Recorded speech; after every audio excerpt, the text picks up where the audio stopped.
You're tuned in to Idabel's first 96.7 KBL. I'm your host, Oren Jackson, hanging out with Micah Frazier. Yes, sir. And we're joined this morning by Alan Bryant, the Superintendent of Idabel Schools. Thank you so much for being here with us on Live on 259. Good morning. So we got a couple questions for you. So how's this school year been going so far for students and teachers and yourself? Well, we've had a pretty good school year so far. Of course, it's been very busy, very, very active for our kids. It's, I guess the startup of any school year, some of the time at the very beginning, getting the kids and the teachers both back in the swing of things, but there is lots of activities at the start of each school year, so kids get involved, particularly at a school our size. Our kids are involved in multiple activities, and I think that's an important thing to keep them coming to school, keep them engaged. How many kids do you think attend Idabel schools? We have approximately 1,250 kids in pre-K through 12th grade. Nice. Yeah, they're spread out, pretty evenly by class. Probably a pretty good average. Anywhere would be, 85, 95, 110, just to kind of depending on the classes as to how many kids are in each class. Great. Are there any new programs or achievements you'd like to highlight?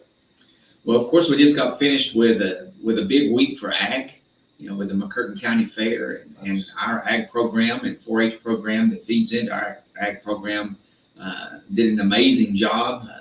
The number one FFA program this year at the county fair, we won the C.L. Campbell Award, which is a very coveted award that indicates the best FFA chapter at the county fair. So Idabel Schools was fortunate to win that. Of course, C.L. Campbell was an ag educator in Idabel many years ago. So the award was created in honor of him, and it's a very great thing that our school got to be the recipient of that award this year.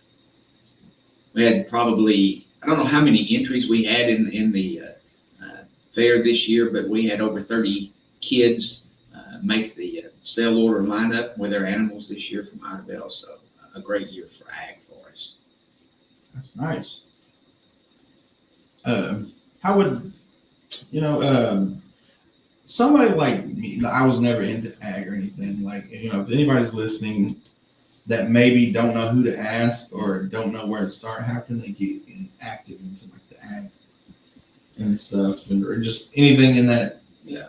Showing animals, because I know, not everybody, has the property or, the means to own an animal, but I've seen, on social media where, there's people whose kids are already grown, but they're still raising pigs and cattle where they let the student come and, take care of them and stuff. So, yeah, we have, of course, with FFA, that's for grades 8 through 12. Now, 4-H, there's a very active 4-H chapter in Idabel as well. Our ag program helps with that 4-H chapter, and it reaches down to the very young ages, even students who are as low as, first grade, kindergarten, could even probably be some younger than that. But to get engaged, of course, we're very active. We have a ag program even over at our middle school for our 8th graders.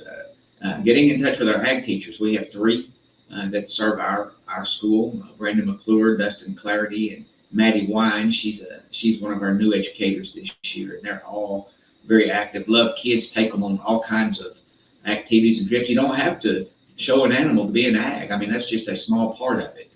But even with the county fair, there were other things that the kids could participate in other than showing animals. Some of it were projects that they built in the shop. Kids may want to learn how to weld, and so our ag teachers help with that. Even if it's showing animals, my kids showed animals when they were in school, and we live in town, so no property in town to keep them on, but we have a school farm, and so if we have kids who want to show animals and don't have the means of having one on their own property, they're able to keep them out of their school farm. That's a good deal for them. Yeah, that would be good to know. Like a lot of people probably don't know that, and somebody that's interested will, they may want to get into that. And I think, especially being around these rural areas like that, like getting ag and stuff like that, could only help you Right. in the, long term as you get into adulthood and stuff like that. Well, it gives them some confidence on some things in a lot of different areas. I've always said the kids who are involved in ag, particularly whenever they're working on public speaking, and that's a big part of ag, Mhm. usually they're very successful whenever they're in their later years of school and applying for scholarships or colleges. They've learned how to speak, they've learned how to interview, and those are all good skills and all taught in our ag programs. Yeah. That's Yeah. good. That's awesome. I got another question for you. What's your favorite thing about being an Idabel Warrior?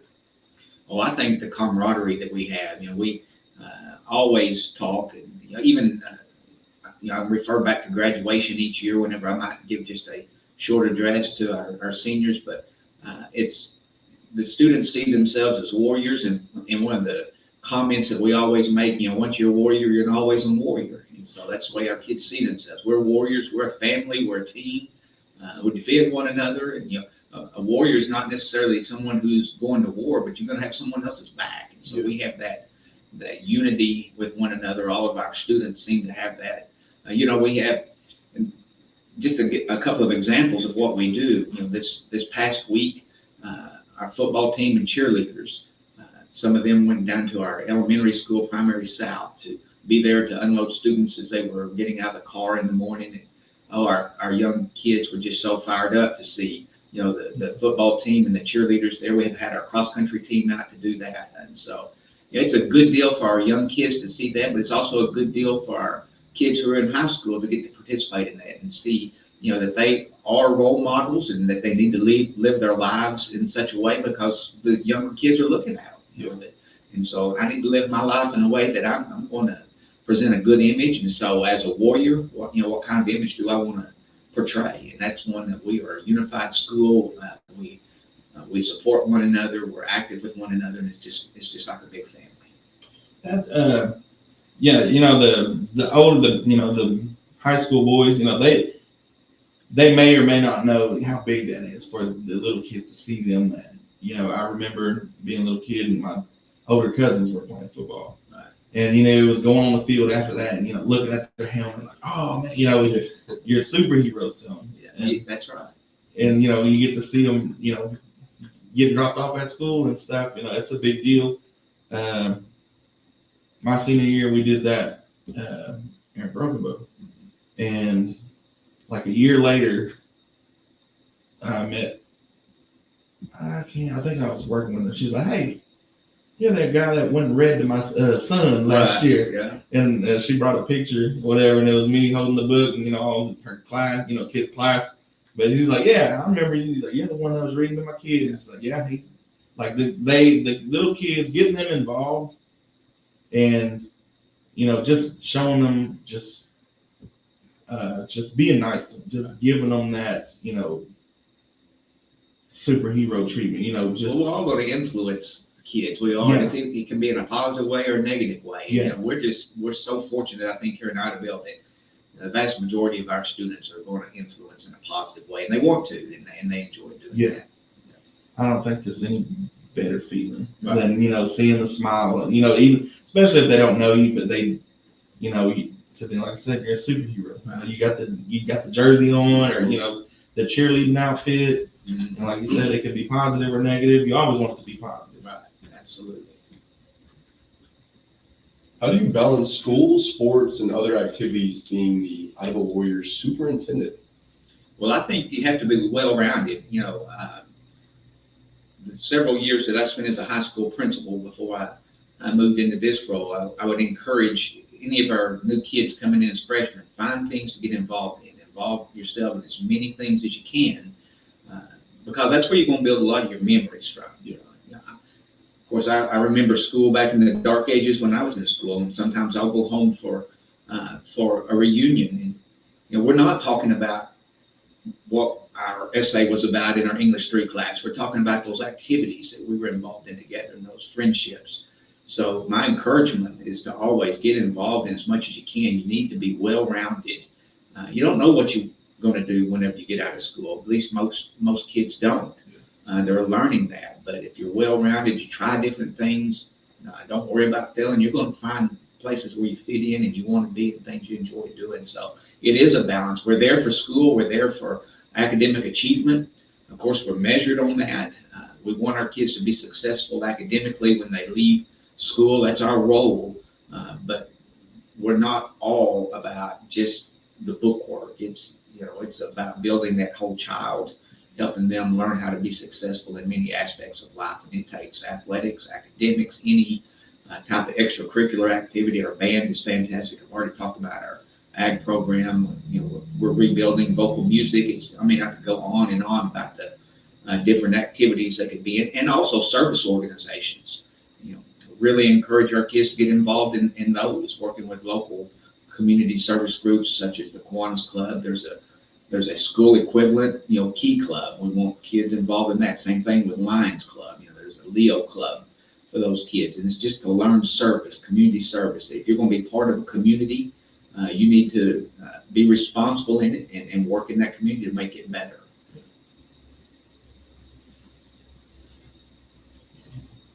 Yeah, so the Warrior game, though, this Friday is the rivalry. It is. We would love to get your opinion and how you're feeling. Of course, Warriors are going to win. I'm going to have that opinion every year.